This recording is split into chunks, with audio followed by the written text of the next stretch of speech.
क्या आपको सच में लगता है मुझे बलराज जी से मिलना चाहिए? वो अभी तक बलराज की नाम से कांप रहा था। अकरम भी उसकी घबराहट समझ गया था। बलराज जी, सिर्फ बलराज कहो। तुम टाइगर हो यार, और जंगल में सारे जानवर टाइगर के नाम के आगे जी लगाते हैं, लेकिन टाइगर कभी किसी जानवर के नाम के आगे जी नहीं लगाता। चलो शाम को मिलते हैं, बाय। अकरम के मुंह से ये बात सुनते ही अभिनव का कॉन्फिडेंस बढ़ गया था। वो अब उस टाइगर जैसा महसूस कर रहा था जो जू से निकलकर जंगल में आ गया हो। अभिनव अपने पुराने ऑफिस से निकलने के बाद अपने घर आ गया था। वो इतने आराम से अपने बिस्तर पर आखिरी बार कब लेटा था उसे याद ही नहीं था। वो बड़ी एक्साइटमेंट के साथ कमरे के दरवाजे की तरफ देख रहा था। Pizza delivery. सर, ऑर्डर सिर्फ 500 का था, आपने मुझे 1000 क्यों दिए? तुम डिलीवरी वाले बहुत मेहनत करते हो दोस्त। ये 500 रुपए तुम्हारी टिप। Thank you sir. इधर अभिनव उस पिज्जा बॉक्स को ध्यान से देख रहा था। उसे याद नहीं आ रहा था कि उसने आखिरी बार पिज्जा कब खाया था। वैभवी और अपने लिए घर लेने के चक्कर में उसने अपनी कितनी इच्छाओं को मारा था, इसका एहसास उसे आज हो रहा था। लेकिन अब वो रुकने वाला नहीं था। शाम को अभिनव होटल सैफायर जाने के लिए तैयार होने लगा था। उसने ग्रे कलर की शर्ट और ब्लैक कलर की पैंट पहनी थी। अभिनव के पास पहनने के लिए इससे अच्छा और कुछ नहीं था। जैसे उसने होटल को बाहर से देखा तो देखता ही रह गया। उसने आज तक इतने बड़े होटल को इतने पास से नहीं देखा था। रुको, अंदर का जा रहा है? अंदर ही जा रहा हूँ, क्या दिक्कत है? अंदर जाना है तुझे? तुझे क्या लगता है कि मैं तुझे अंदर जाने दूंगा? क्यों नहीं जा सकता मैं अंदर? अभिनव समझ गया था कि चीफ सिक्योरिटी ऑफिसर उसके कपड़े देखकर उसे जज कर रहा था। सुन, मैं तेरे जैसे लोगों को बहुत अच्छे से जानता हूँ। फालतू का तमाशा मत कर, निकल यहाँ से। कैसे जानता है तू मुझे? रिश्तेदार है मेरा। जब मैं अंदर जाने के लिए आया हूँ तो वापस क्यों जाऊंगा? ये होटल क्या तेरे बाप की है? बोलना। ये सुनते ही अभिनव का माथा गर्म हो गया, लेकिन उसने गुस्से में कुछ नहीं किया। वो शांत रहा ताकि लोगों का ध्यान उसकी तरफ ना जाए। अभिनव 2 कदम पीछे हटा और उसने फोन निकालकर अकरम को फोन मिला दिया। हाँ टाइगर, कहाँ पहुँचे? मैं ये होटल की एंट्री पे हूँ अकरम। हमारा टेबल नंबर क्या है? Table number? अरे मैं इस होटल का मालिक हूँ, मुझे टेबल बुक करने की जरूरत नहीं है। तुम अंदर जाओ और आराम से बैठो, बस मैं पहुँचने ही वाला हूँ। मैं अंदर नहीं जा पा रहा हूँ। यहाँ पे कोई ये सिक्योरिटी वाला खड़ा है, वो कह रहा है कि मेरे जैसे इंसानों को अंदर नहीं जाने देता है। कौन है ये कथा? तुम एक काम करो, बस 10 मिनट में मैं पहुँचने वाला हूँ, तुम वेट करो, ठीक है? और ये इस ऑफिसर की वजह से मैं तुमसे माफी मांगता हूँ। ठीक, नहीं कोई बात नहीं। क्यों? बहुत हीरो बन रहा था ना? मैंने कहा था मैं तुझे अंदर जाने नहीं दूंगा। अगर प्रधानमंत्री को भी कॉल करेगा ना तब भी नहीं, समझा? चल निकल यहाँ से। अरे वो देखो, तुम्हारा निठल्ला एक्स। आजा मजे लेते इसके।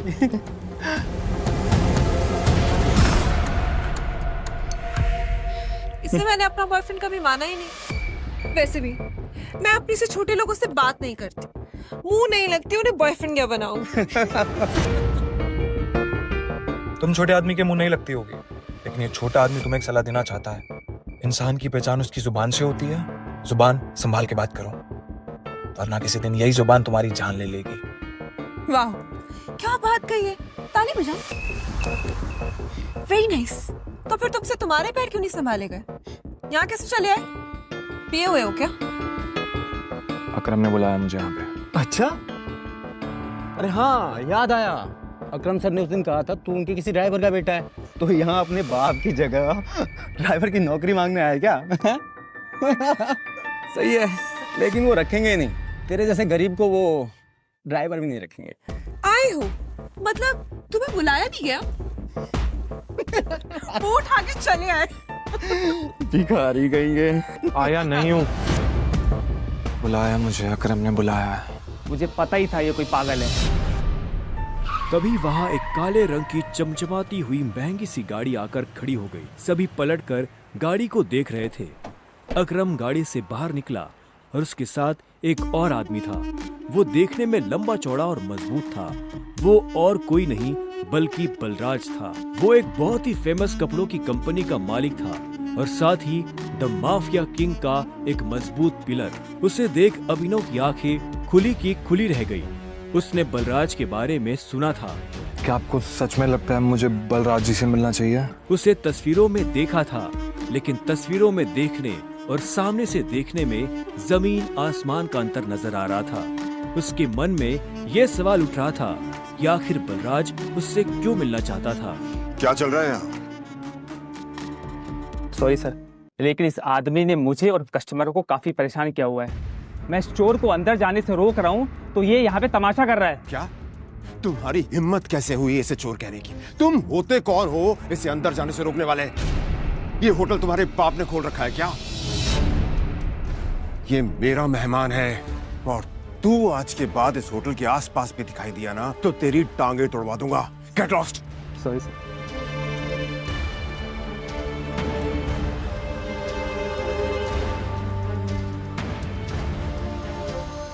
आई एम सॉरी टाइगर, इस बेवकूफ की वजह से। नहीं, असल में तो छोटा आदमी का दुश्मन बना हुआ है आजकल। आओ चलो।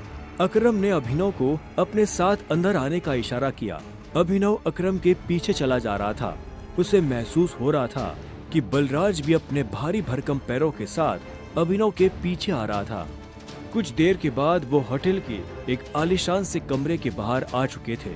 इससे पहले कि वो अंदर जाते, होटल का मैनेजर उनके पास आया और बोला, good evening sir, welcome sir, can I get something for all of you? एक काम करो, जो भी लीकर अवेलेबल है उसकी लिस्ट भिजवा दो। Sure sir, but sir if you don't mind, अपने होटल में जितनी भी लिकर्स अवेलेबल हैं मुझे सबके नाम याद है। We have tequila which is of 5 lakh rupees, vodka 8 lakh rupees, biscuit 10 lakh rupees and we have gin जो कि 12 लाख रुपए की है। Sir what would you like to have? Great. क्या है कि आज मेरे यहाँ बहुत खास मेहमान आए हैं, तो इसलिए जो सबसे महंगी है वो भिजवा दो और बाकी सब चीजें भी। Sure sir, I will get the best liquor for all of you. Good evening sir. Good evening sir. Akram, hotel तेरा, शराब तेरी, फिर भी तुम्हारा ये मैनेजर तुझे तेरी शराब की रेट क्यों बता रहा था, जबकि तू कोई भी चूज कर सकता है? वो इसलिए मेरे दोस्त, क्योंकि मैं दिन देखकर शराब मंगवाता हूँ और आज का दिन मेरे लिए, इनफैक्ट हम सबकी जिंदगी के लिए बहुत इंपॉर्टेंट दिन है, इसलिए मैंने हम तीनों के लिए महंगी शराब मंगवाई है। So let's enjoy. अच्छा। आओ। Okay, let's enjoy. अब तुम्हें यहाँ अपनी पहचान छुपाने की जरूरत नहीं है। ये रूम प्राइवेट भी है और सबसे सेफ भी। बैठो। वो एक आलीशान कमरा था। वो तीनों बैठ गए। तब अभिनव बलराज को बहुत ध्यान से देख रहा था। बलराज, आज मैंने तुम्हें यहाँ एक बहुत इंपॉर्टेंट इन्फॉर्मेशन देने के लिए बुलाया है। हमें संजय का बेटा टाइगर मिल गया है, लेकिन फिलहाल वो अंडरकवर है, इसलिए उससे तुम्हें मैं बाहर नहीं मिलवा सकता था। Sir your snacks and drink.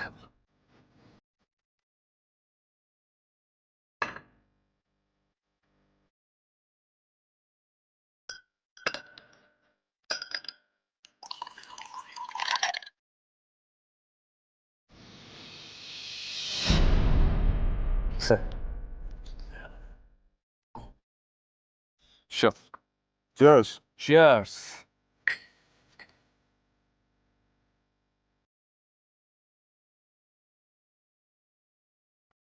तो यही है टाइगर? हाँ, ये है हमारा टाइगर। और मैं चाहता था ये हमारी टीम के बड़े और भारी मेंबर्स से मिल ले, और मिलने के बाद जिस तरफ हम बढ़ रहे हैं उस तरफ बढ़ने में ये हमें लीड करे।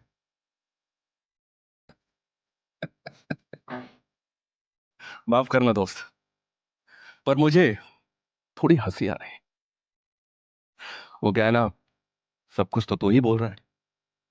हमारा ये टाइगर गूंगा है क्या? हाँ, बलराज, तुम्हें टाइगर के बारे में इस तरह से बात नहीं करनी चाहिए। माफ करना दोस्त, माफ करना। बोलना अच्छी लगी मुझे तुम्हारी। अच्छा,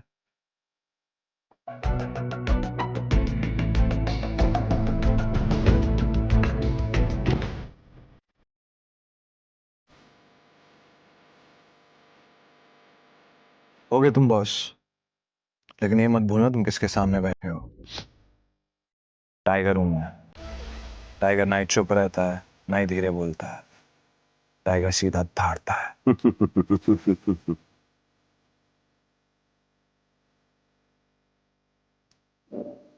तो तुम टाइगर हो,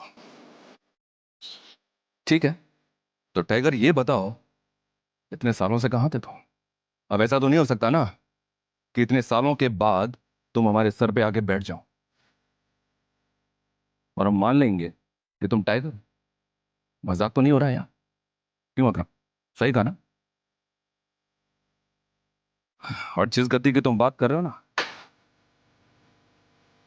उसको लिया नहीं जाता, कमाया जाता है। आई बात समझ में? अच्छे से जानता हूँ, छीनना मेरे खून में भी नहीं है। मैं इतने सालों से कहाँ गायब था, क्या कर रहा था, ये सब समझाने का तो हमारे पास टाइम नहीं है शायद। और रही बात कि मैं टाइगर हूँ या नहीं हूँ, ठीक है, तुम तरीका बताओ, साबित कर दूंगा। शाबाश, ये हुई ना बात।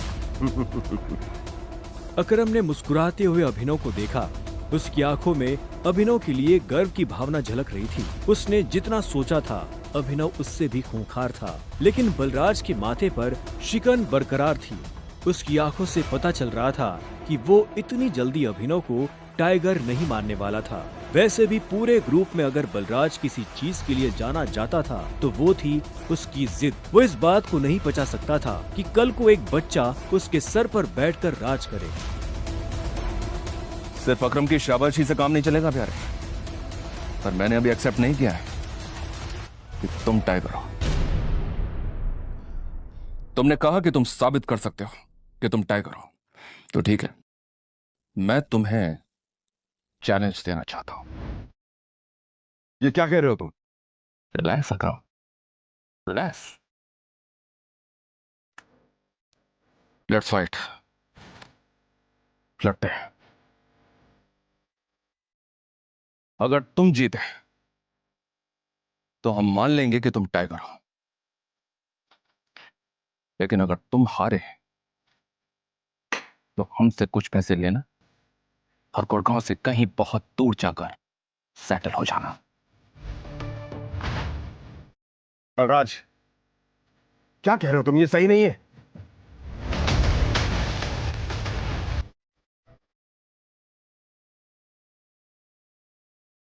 Let's fight. कब करनी है लड़ाई? ये सुनते ही बलराज के चेहरे पर मुस्कान आ गई। अकरम के होश उड़ गए थे। अब आगे क्या होने वाला था? क्या अभिनव बलराज को हरा पाएगा या उसे अपने पिता का दिया हुआ सब कुछ छोड़कर हमेशा के लिए दूर जाना पड़ेगा? जानने के लिए सुनते रहिए द रिटर्न ऑफ टाइगर, सिर्फ पॉकेट एफएम ऐप पर।